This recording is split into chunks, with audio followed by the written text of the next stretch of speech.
পূর্ণিমার গোল থালার মতন উজ্জ্বল চাঁদ মধ্য আকাশে। মায়াবী জ্যোৎস্নায় ভেসে যাচ্ছে জমিদার বাড়ির সংলগ্ন বড় বিলের জল। এই আপাত শান্ত বিলের ধারেই আজ দাঁড়িয়ে রয়েছেন জমিদার পত্নী পদ্মা।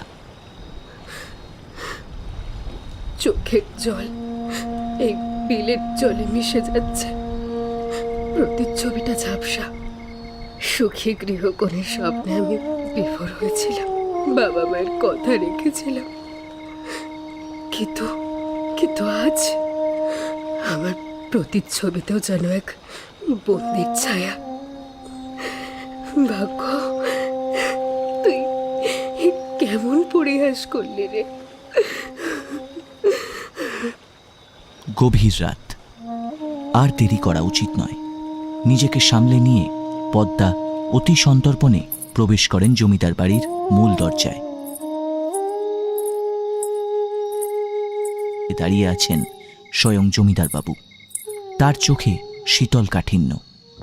এত রাতে বাইরের হাওয়া খেয়ে আসা হলো, চুপচাপ ঘরে যাও, আর এই মুখ নিয়ে যেন কাল আমার সামনে দাঁড়িও না।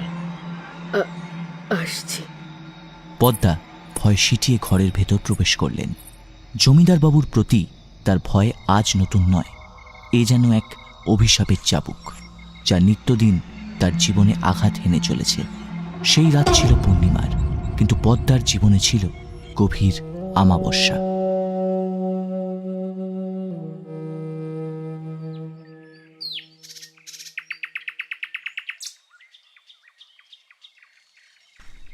জমিদার বাবুর বাড়ির কাছের ঝি বুড়ি তখন পুকুর পাড়ে বাসন ধুতে এসেছে। ধো ধো, সারাদিন শুধু ধো। আহারে, কাল রাতেও তো বউরানীকে দেখলাম বড্ড মন খারাপ করে ঠুকতে। বড় দুঃখী মেয়েটা। এ কি কি ভাসছে জলে? হ্যাঁ, শাড়ির আঁচল, মুখটা। ও মা গো, এ তো বৌমণি। কে কোথায় আছো গো? তাড়াতাড়ি এসো, তাড়াতাড়ি। ওরে বাবা, জমিদার মশাই, ছোট বৌমণি মরে গেছে, বিলে ভাসছে। পদ্মা, ও ও পদ্মা, কি করলে তুমি?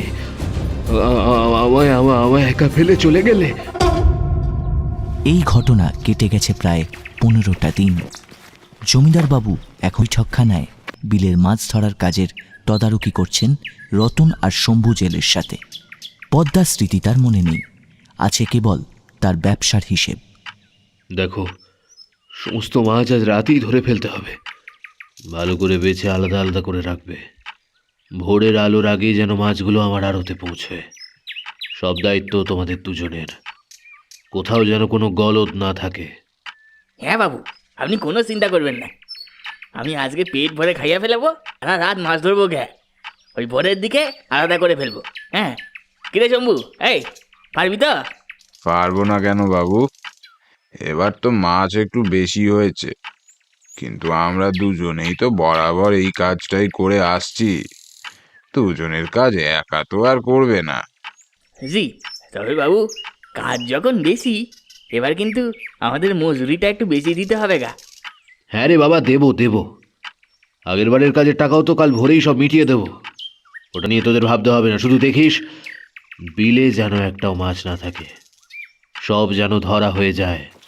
লোভের বীজ বুনে দিয়ে রতন আর শম্ভু মাথা নেড়ে জমিদার বাবুর বাড়ি থেকে বেরিয়ে এলো। বিলের ধারে যাওয়ার প্রস্তুতি শুরু হলো। অমাবস্যার রাত, চারদিক ঘুটঘুটে অন্ধকার, যেন আকাশের সমস্ত আলো শুষে নিয়েছে বিলের কালো জল। রতন আর শম্ভু রাতের খাবার খেয়ে 2 হাতে জাল আর বড় বড় হাঁড়ি নিয়ে বিলের ধারে এসে পৌঁছল।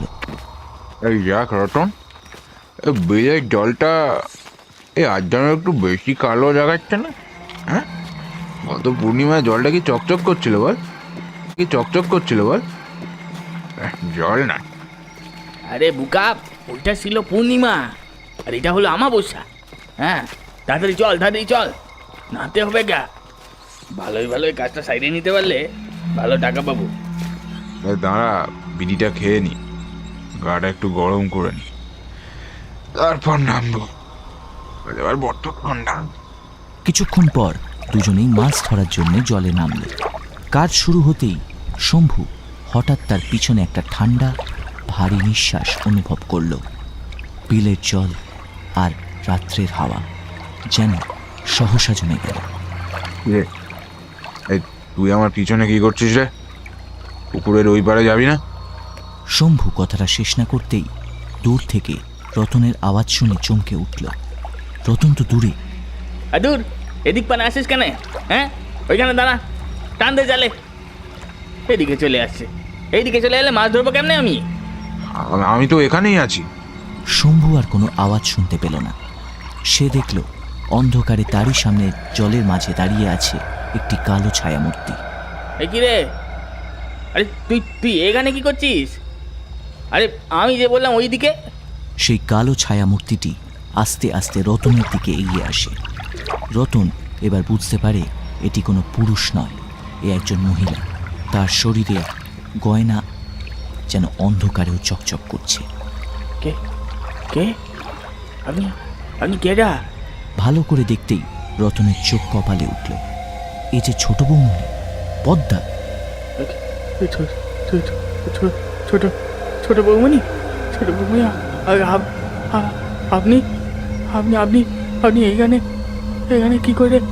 মানে আপনি তো ওই ওই হ্যাঁ রে, আমি তো মারা গেছি। এই বিলের জলে ডুবে মারা গেছি। না না না না না না না। খুব লোভ, তাই না? এত লোভ কি ভালো? এই দেখ, আমার গা ভর্তি গয়না, নিবি? না না না না না না না না না। কি, তোরা শাস্তি পাবি না? তোদের এমনি এমনি আমি ছেড়ে দেব? তা তো কখনোই হবে না। পদ্মা আস্তে আস্তে রতনের দিকে এগিয়ে যায়। পদ্মার শান্ত সাদা দুই চোখ দেখে রতন ভয় চিৎকার করে ওঠে। সে বিলের ওপারে সাঁতার দিয়ে ওপরে ওঠার চেষ্টা করে। পালাচ্ছিস? হেরে যায়। বিলের অন্য ধারে তখনও দাঁড়িয়ে ছিল শম্ভু।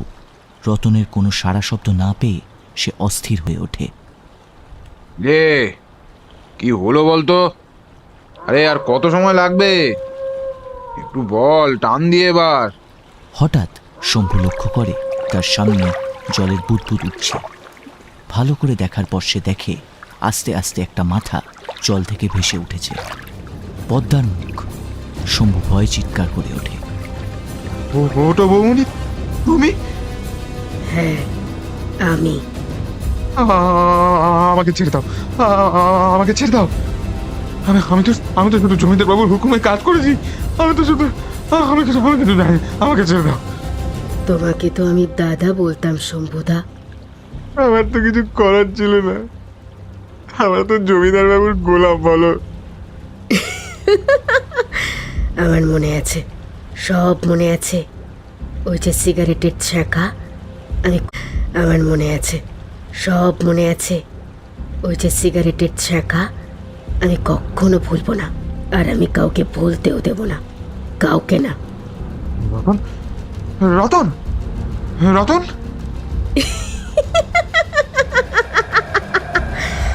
তাকে কখন শেষ করে দিয়েছি তুই দেখবি, তার লাশটা দেখবি। সঙ্গে সঙ্গে শম্ভুর চোখের সামনে ভেসে ওঠে একটি লাশ। গোটা শরীরে কালো কালো ছোপ দাগ, পোড়ার দাগ। কিন্তু এই দাগ তো আগে ছিল না। শম্ভু ভয়ে চোখ বড় বড় করে। সঙ্গে সঙ্গে পদ্মা শম্ভুর গলা টিপে ধরে আর জলের মধ্যে ডুবিয়ে নেয়।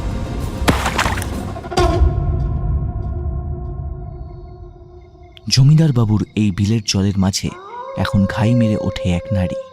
বিলের ধারে বসে সেই মহিলা, আরে এ তো পদ্মা, জল থেকে মাছ তুলছে আর গপ গপ করে সেই মাছ খেয়ে যাচ্ছে।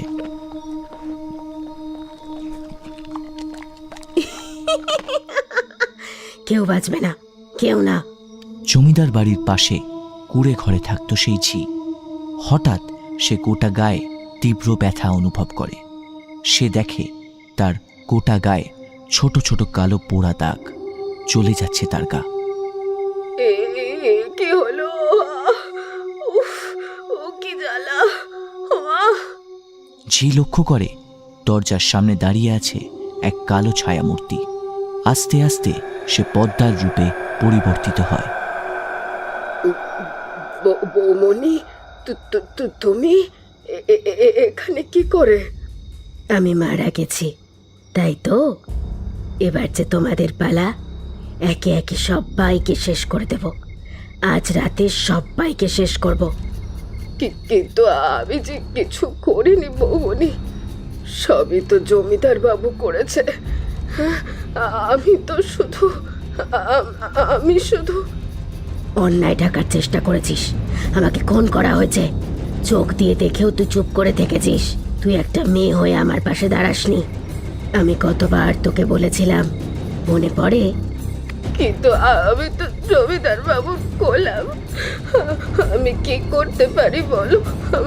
ক্ষমা করে দাও, ক্ষমা করে দাও। ক্ষমা? কাউকে ক্ষমা করব না।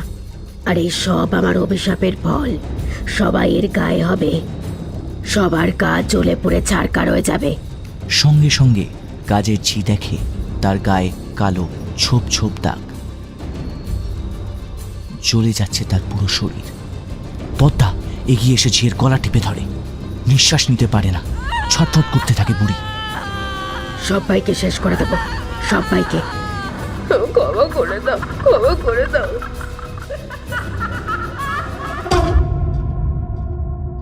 এই পদ্মা ছিল এই গ্রামেরই হরিপদ চাষির মেয়ে, গ্রামের সবচেয়ে সুন্দরী মেয়ে। পদ্মা পাশের গ্রামের শ্যামল নামে এক ছেলেকে পছন্দ করত। তারা একে অপরকে ভালোবাসত, স্বপ্ন দেখেছিল একসাথে সংসার করার। কিন্তু জমিদার বাবুর চোখ ছিল পদ্মার ওপর। আমার ঘরের বউ করতে চাই, আর এটাই আমার শেষ কথা। মা রে, তুই জমিদার বাবুরে বিয়ে কর, বিয়ে কর আমি বলতেছি, নয়তো তুই আমার মরা মুখ দেখবি। আরে জমিদার বাবু আমাদের দেবতা, উনি ছাড়া আমরা এই গ্রামে থাকতে পারতাম? তুই বল, হ্যাঁ থাকতে পারতাম? তুই ভাব মা, তোর কত ভালো করে বিয়ে হবে, সুখে থাকবি, অভাব তোকে ছুঁতেও পারবে না। তুই জমিদার বাবুকে বিয়ে করতে রাজি হয়ে যা মা, বিয়ে করতে রাজি হয়ে যা মা। পদ্মা বিয়ে করল জমিদার বাবুকে, কিন্তু বিয়ের পর থেকেই সে পেল জমিদার বাবুর আসল পরিচয়। কি ভেবেছিস তুই? হ্যাঁ, তোকে আমি বিয়ে করেছি ভালোবাসি বলে? একদম নয়। এই পৃথিবীর সব থেকে সুন্দরতম জিনিসের ওপর শুধু আমার অধিকার, শুধু আমার। প্রতিদিন এই অত্যাচার চলত। চাবুকের মার, সিগারেটের ছ্যাঁকা, সব সহ্য করত পদ্মা। কেবল বাবা মায়ের অসম্মানের ভয়ে সে মুখ বুঝে পড়েছিল। তুমি চলে যাও শ্যামল, এখান থেকে চলে যাও। আমি বাবা মায়ের অসম্মান কিছুতেই করতে পারবো না। আমি চলে গেলে আমার মা বাবাকে লোকে ছি ছি করবে। তুমি যদি আমার ভালো চাও তাহলে এখান থেকে চলে যাও, নয়তো আমি এই ছেলে ঝাঁপ দিয়ে আত্মহত্যা করব। শ্যামল চলে যায়। সেই রাতেই চলে অকথ্য অত্যাচার। একসময় অত্যাচারের তীব্রতা সহ্য করতে না পেরে পদ্মা অজ্ঞান হয়ে মেঝেতে লুটিয়ে পড়ে। পদ্মা, এই পদ্মা, পদ্মা, এই কে কোথায় আছিস? ছুটে আয়। বৌমনি তো অজ্ঞান হয়ে গেছে দাদা বাবু, ডাক্তার ডাকুন। আপদ বিদায় হয়েছে। শম্ভু, রতন, তোরা দুজন আয়। জমিদার বাবু শম্ভু আর রতনকে ডাকলেন। তারা পদ্মার দেহটা নিয়ে গেল বিলের জলে ফেলে দিতে, আর সেখানেই ডুবে মারা গেল হরিপদর মেয়ে পদ্মা। বিলের ধারে বসে সব মাছ খেয়ে প্রেতাত্মা পদ্মা হাঁটতে থাকে নিজের বাড়ির উদ্দেশ্যে। একবার বাবা মাকে দেখতে চায়। গ্রামের মাঝখানে ছোট্ট কুড়ে ঘরের কাছে গিয়ে পদ্মা দরজায় কড়া নাড়ে। কে এলো বলো তো এত রাতে? বাবা, দরজা খোলো। এ কি? এ তো পদ্মার গলা। পদ্মা, পদ্মা এখানে কি করে? তাহলে কি আমার মেয়েটা ফিরলো নাকি? হ্যাঁ? পদ্মা আর অপেক্ষা করল না, কড়া নেড়ে অপেক্ষা না করেই ঘরের ভেতর প্রবেশ করল। পদ্মার এই রূপ দেখে তার বাবা মা কান্নায় ভেঙে পড়ে। কান্না করছো কেন মা? আমি নাকি খুব সুখের সংসার করব। এই আমার সংসার দেখো মা, দেখো। মারে, মা তুই কেন আত্মহত্যা করলি? এত সুন্দর সংসার ছেড়ে কেন মা, কেন? তোমাদের কি মনে হয় আমি আত্মহত্যা করব? আমি তো মুখ বুজে সবই সহ্য করছিলাম, কিন্তু সেই রাতের অত্যাচার এত বেশি হয়ে যায় যে আমি অজ্ঞান হয়ে পড়ে যাই। হয়তো আমাকে ডাক্তারখানায় নিয়ে গেলে আমি বেঁচেও যেতাম, কিন্তু তোমাদের জামাই আমাকে মৃত ঘোষণা করে আমার দেহটা জলে ফেলে দেয়। আমি আমি ডুবে মারা যাই। কি কি কি বলছিস মা? তার মানে জমিদার বাবু তোকে মেরেছে, তোকে খুন করেছে? প্রতিদিনের এই অকথ্য অত্যাচারের থেকে অনেক ভালো মৃত্যু। তবে আমি কাউকে ছাড়বো না, কাউকে না। ওই জমিদারের যেন উপযুক্ত শাস্তি হয় মা, উপযুক্ত শাস্তি। সেটা আমি জানি, কিন্তু ওই জমিদারকে আমি ছাড়বো না। তোমাদের আমি সত্যিটা বলতে এলাম। ওই জমিদারের ভালো মানুষের পেছনে একটা শয়তান আছে। ভোরের আলো ফুটতেই আস্তে আস্তে পদ্মার শরীরটা বাতাসে মিলিয়ে যায়। ওদিকে জমিদার বাবুর বিলের ধারে মাছের জন্য যেতেই দেখেন ডোবার জলে ভেসে বেড়াচ্ছে দুটো মৃতদেহ, শম্ভু আর রতনের। তাদের মৃতদেহগুলো দেখে জমিদার বাবু চমকে ওঠে। গোটা শরীরে কালো কালো ছোপ ছোপ দাগ। আরে এই জলাতেই তো কিছুদিন আগে পদ্ম ডুবে মারা গেল। এসব মনে হয় পদ্মেরই কাজ। আরে তা ঠিকই বলেছিস, আমারও তাই মনে হয়। পদ্মা বোধহয় ফিরে এসেছে, কিন্তু ও এদের কেন মারলো বলতো? হ্যাঁ, আর দেখ দেখ দেখ দেখ দেখ বিলের আশেপাশে কেমন মাছের কাঁটা পড়ে আছে। এত মাছ একমাত্র কোনো পৈশাচিক শক্তি খেতে পারে। হঠাৎ করে জমিদার বাবু ঝিয়ের বাড়ির ভেতর থেকে চিৎকার শুনে সবাই সেখানে গিয়েও দেখতে পেল ঝিয়ের মৃতদেহ। সকলে একে অপরের মুখের দিকে তাকিয়ে থাকে। আরে একটা জিনিস লক্ষ্য করেছিস? হ্যাঁ, তিনজনের গায়ে কেমন কালো কালো পোড়া পোড়া দাগ। এই দেখ, এটা তো যেন কোথায় একটা দেখেছি। আরে এটা এটা তো পদ্মার গায়ে ছিল।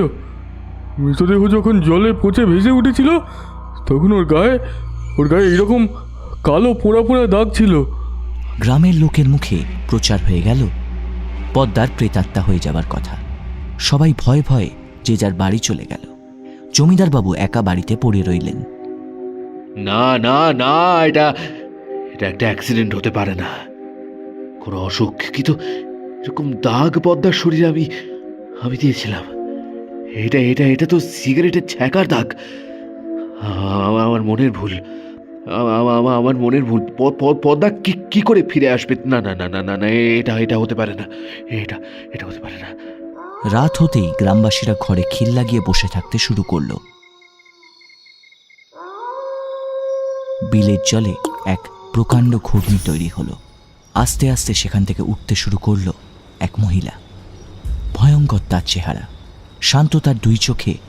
হঠাৎ করে জ্বলে উঠল প্রতিশোধের আগুন। আস্তে আস্তে এগিয়ে চলল জমিদার বাড়ির দিকে। না, কাল সকালেই তান্ত্রিক। জমিদার বাবু হঠাৎ তার গায়ে এক তীব্র জ্বালা অনুভব করেন। তিনি বুঝতে পারেন তাকে কেউ ছ্যাঁকা দিচ্ছে, যেন সিগারেটের ছ্যাঁকা। হঠাৎ করে আলো ফিরে আসে। জমিদার বাবুর গোটা গায়ে কালো কালো দাগ। তিনি চমকে যান। হঠাৎই পিছন দিক থেকে শুনতে পান, কেমন কষ্ট, এরকম তিলে তিলে কষ্ট আমাকে দিতে। কে কে তুমি? তুমি এখানে কি করে? তোমাকে তো আমি... হ্যাঁ শয়তান, তুই আমাকে মেরে ফেলেছিস, ওই বিলে ফেলে দিয়েছিস। তুই আমাকে যা কষ্ট দিয়েছিস আমি তোকে সব ফিরিয়ে দেব, সুদে আসলে। এত তাড়াতাড়ি ভয় পেলে হবে? তুই আমাকে যা কষ্ট দিয়েছিস সব যে তোকে ভোগ করতে হবে। আমার তো কোনো দোষ ছিল না, তবুও প্রত্যেক দিনের নির্যাতন আমি মুখ বুজে সহ্য করেছি। এবার তোর পালা। পদ্মা জমিদার বাবুর গলা টিপে ধরে আর এক হাত দিয়ে জমিদার বাবুকে এলোপাথারি মারতে শুরু করে। প্রত্যেকটা আঘাত যেন জমিদার বাবুর চাবুকের আঘাতের সমান। আমাকে ক্ষমা করে দাও, আমাকে ক্ষমা করে দাও। ক্ষমা? তোকে তোকে আমি ক্ষমা করব না। ক্ষমা তাকে করে যে ভুল করে, যে ভুলের ক্ষমা হয়। তুই যা করেছিস শয়তান, সে ভুলের ক্ষমা নেই। আমি আমি বুঝতে পারিনি, আমি আমি আমি বুঝতে বুঝতে পারিনি, আমি আমি কি বুঝতে পারিসনি শয়তান? তোর আজকে শেষ দিন। তোরও দেহটা ভাসবে ওই বিলের জলে, তাও আবার ছিন্ন ভিন্ন অবস্থায়।